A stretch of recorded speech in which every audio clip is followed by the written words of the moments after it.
After all they say about Shaolin, to think that there's men like that in the place. Hey guys, what's up?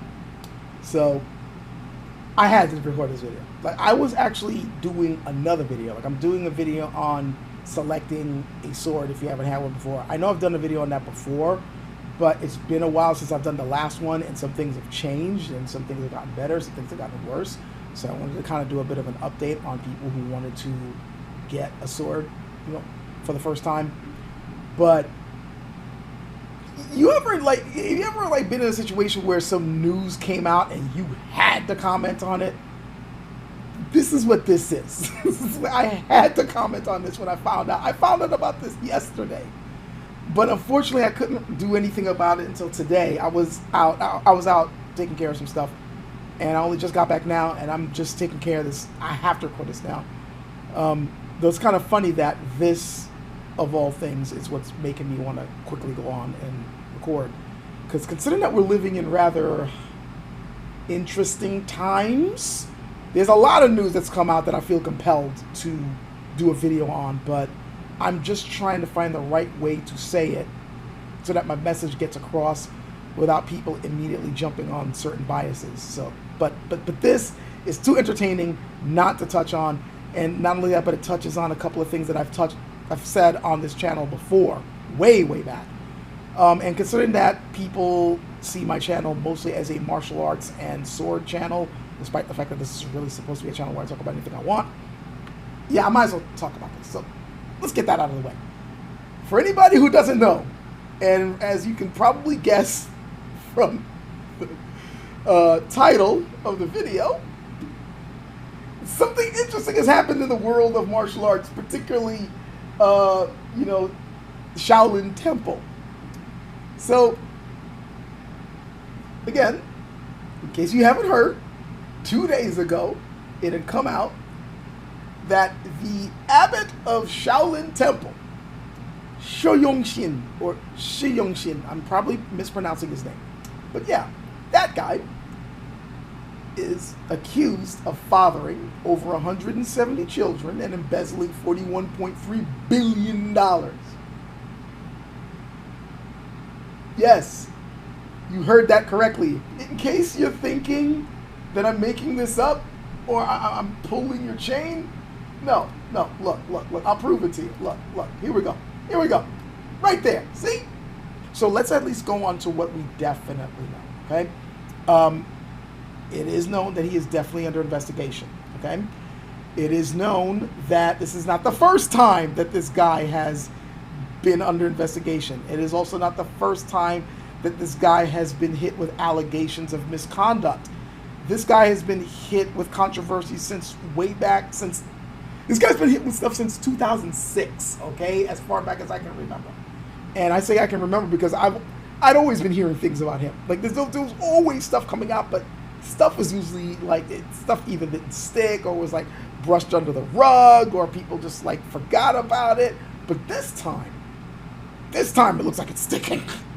And I'll touch on why I think that is in a bit. But I just let's talk about what we do know before I go into the main topic of why I wanted to talk about this in the first place. I didn't just simply want to report the news. There's something I want to touch on that I haven't really heard people talk about yet. Though if you, and I keep on going in tangents, but if you want to know a little bit more about like the hardcore news aspects of this, as well as get a bit of insight from somebody who actually was at the temple, you might want to check out Rantoni's video on this. In fact, it was his video that alerted me to this in the first place. You might also want to check out Monkey Steals the Peach. He also touches on this, but he goes about it in a more of a kind of formal news-giving perspective, like a more thoughtful perspective. Whereas Rantoni is kind of going about it like the same way I am. It's like, I can't believe this is happening, and kind of amused by it. But as Rantoni used to train at Shaolin and has a bit of insight into, what this could mean, what may have actually went on, as well as the shenanigans that he himself has observed, yeah, you might want to check that video out. So I'll put the link in the text description. But let's just go on to this real quick. So, yeah, he's under investigation. And it came after the scandal about him having hundreds of illegitimate children and being involved in $1 billion corruption. Shaolin Temple states that relevant information will be announced in a timely manner without specifying any details. There was a notice put out earlier stating that he was trying to flee the country. They said that he attempted to flee to the U.S. on Saturday with 7 mistresses, 21 children, as well as 6 staff from the temple. But he was intercepted by authorities. And they also claimed that he had 51 mistresses, up to 174 illegitimate children, and that he was illegally embezzled funds. Basically, $41.3 billion. Now, the Kaifeng police have stated that that so-called police notice was fake. So we have to take this part here with a grain of salt, okay? Probably a big grain of salt. However, I will say this, considering the many allegations that I've heard about this guy over the years, I'm inclined to believe that this might be at least a good 70 to 80% true. Even the illegitimate children part. Maybe not 174, but I think it's up there. Now, the official statement is that it's 1 child. This is CTN News. They go a little bit more into depth on the different scandals that he'd been hit with, the different shenanigans that he had been up to, and the excuses that he had been giving as to why it was okay for him to do some of this stuff. CNN also reported on this.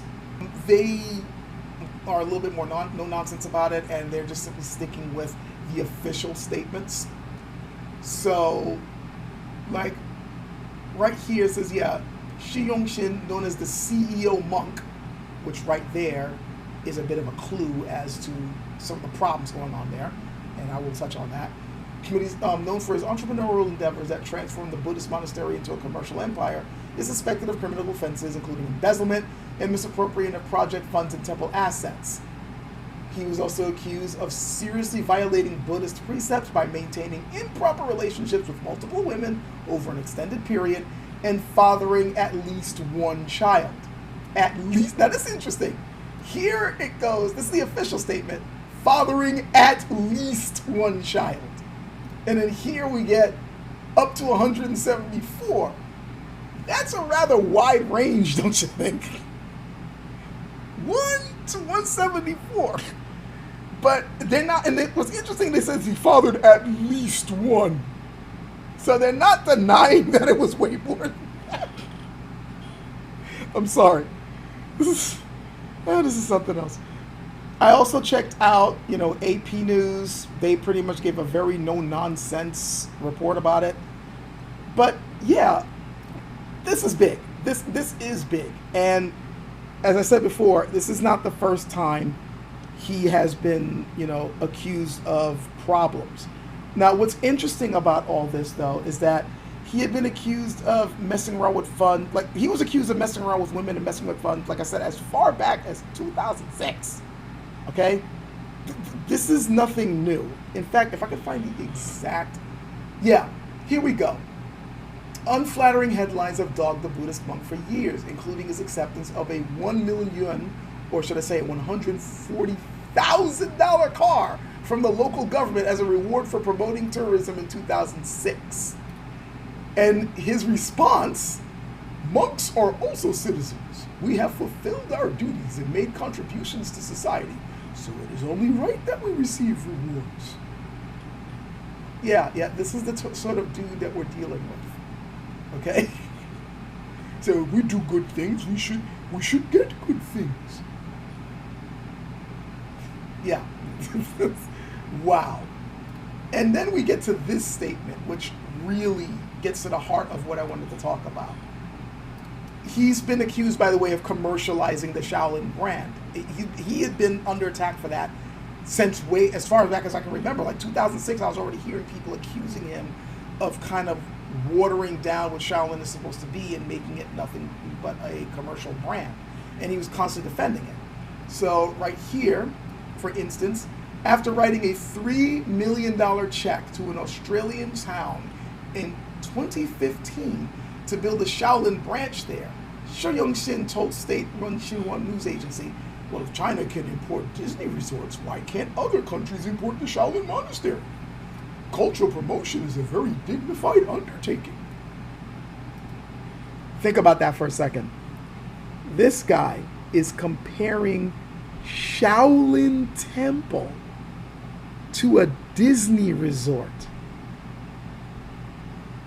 That should tell you how he views Shaolin.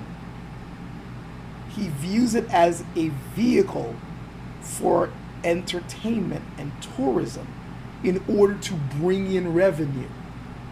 He's leveraged a Buddhist temple as a money-making scheme geared towards entertaining masses for the purposes of bringing in revenue.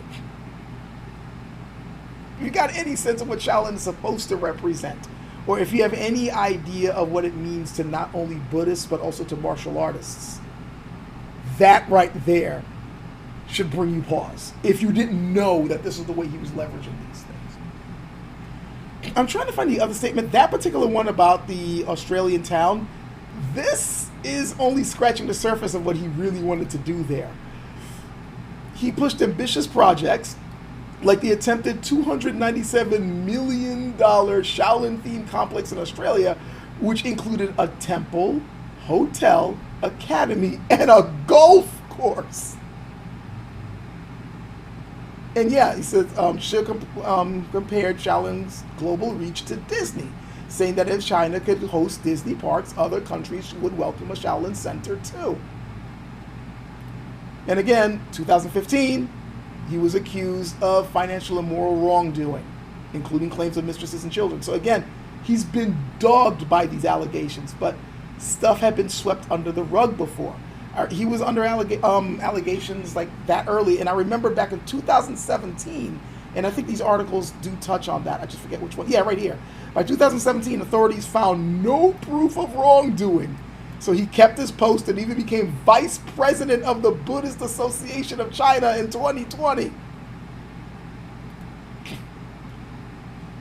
Now, considering the amount of money he was bringing in, of course they're not going to find any wrongdoing.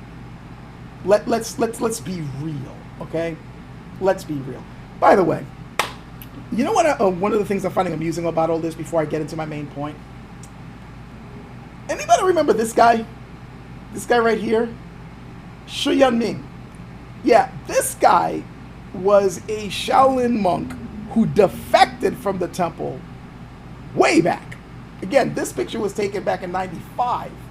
And the reason why he left the temple was because he was like, you know what, these vows of celibacy and poverty and all that, I'm not down for that. Like the main one that got him was the celibacy thing. He's like, you know what? Me what? I can't have women. His exact words. I actually remember they interviewed the guy, and his exact words, exact quote on being told, you got to be a Shaolin monk. You got to like throw away, you got to take a vow of celibacy. You got to like give up thoughts of, the flesh. He's like, I'm too pretty for that. He actually said that. And he left. He left the temple, went to New York, started a school there. The RZA later on met him, started training on the, martial arts under him too. Did a couple of videos and movie things with him. Yeah, he became known as sort of like a renegade monk. And I remember this guy had taken some heat for, it's like, how dare you continue to walk around wearing Buddhist robes when you defected from the temple? You're a renegade monk. Like, why couldn't you stay in the temple and keep up your vows? Like, how dare you? But in my personal opinion, this guy's got more integrity than this dude. Way more integrity than this guy. And the reason why I say that is because at least this guy was honest. He was like, you know what? What? Give up women? Give a drink? No, F that. No, you know what? I'm going to leave the temple. He left the temple. He left the temple and went to New York and did his own thing. Now, I guess we could, if we want to argue, we can question why is he still, walking around saying that he's a monk. But, kind of. He doesn't really say he's a monk. He says he's a former monk. But he still associates with the name Shaolin. But he does at least admit, yeah, I didn't take the vows. Call me a dirty monk if you want. I left. This guy at least was honest about what he was doing. Whereas this guy not only was hiding his activities, but was even making excuses for some of his behavior. And that's That's not good. I mean, even the Buddhist Association realizes that this is bad because they straight up removed his ordination and called his actions shameful, saying they've caused serious damage to the reputation of Chinese Buddhism. Okay? That's huge. When he got hit with the other allegations, no negative things really happened. In fact, hell, after they cleared him of no wrongdoing, he even got to be the president of that association. But now, remember, he's just under investigation. They haven't convicted him yet. He's just under investigation. And they're straight up disavowing any knowledge. They're just like, well, not disavowing any knowledge. They're condemning him. They're straight up, no, we want nothing to do with this guy. And they removed his ordination. He's not a monk anymore. He's not considered a Shaolin Temple monk anymore. He's not a Buddhist monk anymore. They stripped him of that title. That is huge. But the reason why I'm making this video now is because of stuff I said before about how I've always felt that the legend of Shaolin, the embellishment of its legacy, is a bit of a detriment to Chinese martial arts. I've always felt that the reputation of Shaolin has been way overblown. Hell, I did a video on that very topic, how the history of Shaolin Temple, the real history of it, isn't as grandiose as so many people seem to believe. It never was the birthplace of Chinese martial arts. It wasn't even that important a center. It's just that because of certain stories about the temple, certain myths and legends about the temple, and particularly a very well-received novel that came out in the early 20th century, that's what got people to start thinking Shaolin was awesome. And then the movies definitely helped to embellish that point later on. The many kung fu movies that portrayed the temple and the monks as these superhuman martial artists with secret abilities. I mean, hell, I saw those movies. I was enamored by them. Other people did. The problem is a lot of people took that stuff as fact. And unfortunately, the monks at that temple, especially under Shi Yongxin's watch, didn't really do anything, to clear these misconceptions up. And so you had a lot of people going there hoping to learn these secret, deep martial art techniques from dudes who, quite frankly, were teaching them contemporary wushu for the most part. I'm pretty sure a lot of you guys remember, the Shaolin World Tours that were going around, say, come see the Shaolin monks, this Saturday, at such and such, media center or whatever, and you get to see these monks doing all these backflips and all these animal forms and all this really cool stuff, and showing iron body stuff and laying on beds of spikes and all that. All that stuff was circus performances and contemporary wushu. There was hardly any real Shaolin Kung Fu there. If you want to look at quote-unquote real Shaolin martial arts, you're looking at something like Xiao Hong Quan,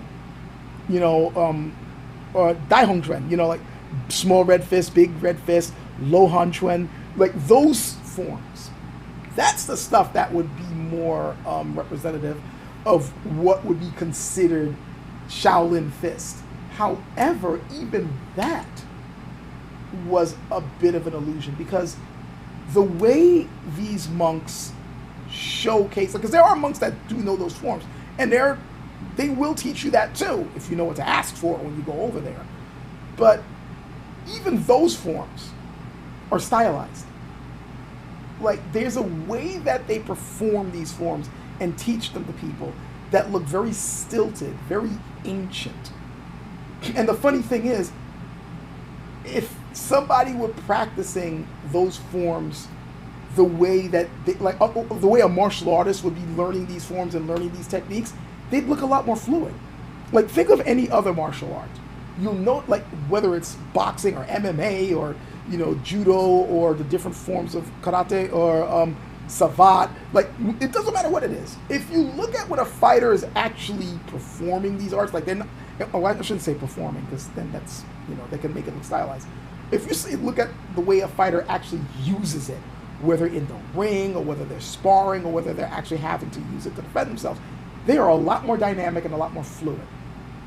And Shaolin Fist actually is supposed to be performed that way. In fact, you probably would have a better chance of learning more authentic Shaolin technique outside the temple than inside the temple. And I know that is considered blasphemy to say by some people, but the evidence is just overwhelming. And you have to remember that Shi Yongxin was leveraging Shaolin as an entertainment center. He was leveraging it as a tourist attraction to bring in revenue. He was not, I mean, yeah, he's promoting it as a place to learn martial arts. And yeah, there were people going there to learn martial arts in droves. But the stuff that they were learning, especially if you're only going there for about a month, I guarantee you weren't really learning the hardcore stuff. Now, if you're willing to dedicate yourself there for years, okay, yeah, then you're probably going to be learning, the real stuff. But even then, the way they're teaching it to you, it's more so that you're going to be using it to bring more eyes to the temple. Because you are expected, after you learn the forms, to go out and perform it for other people so that people can be impressed and then go over to the temple and give donations or to go over there and learn themselves. You're basically a walking advertisement. I hate saying this. I'm not saying this as some Shaolin hater. I'm saying this as a lover of Chinese martial arts that is kind of getting tired of constantly seeing Chinese martial arts being dragged under the mud because of unscrupulous individuals. We have had our fill of fake Tai Chi masters and fake experts and dudes claiming superiors, like supernatural techniques, being able to destroy you without touching you, all this garbage. And now we got this on top of it. This is going to have an echo effect. Like, Chinese martial arts is already dealing with a reputation problem, and now we got this on top of it. This ain't cool. This is not cool. And if we're going to be honest, we were warned about this stuff for years. For years. People have been saying for a long time now that temple is not all it's cracked up to be. Especially after he took over. I mean, these news articles are only scratching the surface of some of the things that were going on over there. I remember, because I was keeping up with like martial arts news. I was like buying magazines and stuff like that. And there were all sorts of allegations and anger and outrage going on about what the temple was doing from those early, 2000 years up to now. But to get back to something else, I got to end this because I'm rambling enough. This is already getting on to long enough. Besides the ramifications of what this is going to be doing to the reputation of martial arts and Chinese martial arts monks, there's going to be a whole lot of damage control. I'm expecting personally that whoever they put in charge of that temple after him is going to be doing a whole lot to try to clean up the tarnished reputation. There's going to be a lot of like cleaning house. But I didn't touch on this before, but he's not the only one under investigation. Apparently, I read somewhere else, I'm trying to remember where I read it, but there were another 300 monks that are also under investigation. They're going to be arrested along with him. 300. That's huge. And considering Rantoni, he mentions that while he was at Shaolin, he himself was witnessing some shady crap and, misconduct, to say the least. And he was there years ago. Oh boy. Okay? But my personal beliefs on why this is happening now, I honestly believe he must have pissed somebody off. He must have overstepped his bounds, or maybe he got too big for his britches, or like he probably thought he was untouchable. He did something to piss somebody off in government, or some official, or some bigwig, because remember all the other allegations, all the other claims of sexual misconduct, all the other claims of misappropriation of funds, the gifts he was getting, none of that was able to tank him. But now he's getting hit, And not only that, but according to these articles, they are investigating his finances from 2020 to 2025. Not from 2017 to not from 2016 to 2020, from 2020 to 2025, meaning that they are investigating when he finally became the head of that Buddhist association. So this feels a lot like he effed up politically, especially since that particular association is also basically a political association. So he definitely did something to piss them off. And it's kind of sad that it only took stepping on, again, this is my own conjecture here, but it took him possibly stepping on some other officials' toes or finally going too far for them to finally rein him in on what he was doing to that temple. Because remember, Shaolin is not just a place where people learn martial arts. It's supposed to be, first and foremost, a religious site. It's a Buddhist temple. He's a Buddhist monk. He's supposed to be the head of Buddhist monks. So he didn't just simply tarnish the reputation of that temple and the legacy it has. He's also tarnished the religion. That's, whew. And by the way, any Westerners watching this laughing at this, don't throw stones. You live in a glass house. Or should we mention the mega churches in the U.S. right now? We know there's a lot of allegations of misconduct going over there. And they are not facing any real consequences, are they? It's the same crap. So, yeah. Same type of nonsense, different country. But yeah, I'm really thinking he must have overstepped bounds, because remember, what he was doing may have been turning Shaolin into basically a tourist attraction, almost a circus act, but it was bringing in revenue. And as long as he's bringing in revenue and prestige and increasing the soft power of the Chinese state, yeah, the government would be willing to put it, to just look the other way, turn a blind eye. So the fact that he's getting slammed now, and they literally have taken away his ordination, yeah, he effed up big. And I'm guessing we're going to be finding out a lot of crazy stuff over the next few weeks if they continue reporting on this. If you guys really care about this, I can keep talking about this. I could probably do a later video on this if you want. But that's kind of going a little off what I normally do here.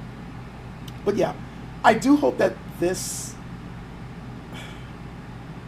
is not cool for Chinese martial arts, but if there is a silver lining, maybe this might get more people to start focusing more on the realistic aspects of Chinese martial arts, maybe to not allow themselves to be bamboozled by the legends and the fantasy and lean more toward the realistic aspects, because there's a lot that Chinese martial arts has to offer on the realistic side of things, not just, techniques and all that, but health benefits, discipline, frame of mind. There's a lot that it can offer.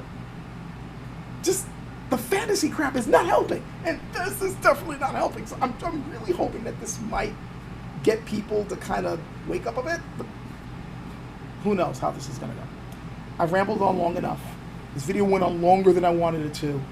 I'm sorry if you guys found it too long, but I hope you at least found it interesting, if not entertaining, because I'm not going to lie, this did crack me up. But only because, if I'm going to be honest, I really wasn't surprised that this guy was hit by this. It just took way too long. Anyway, enough of that. Hope you had a good one. Catch you guys later.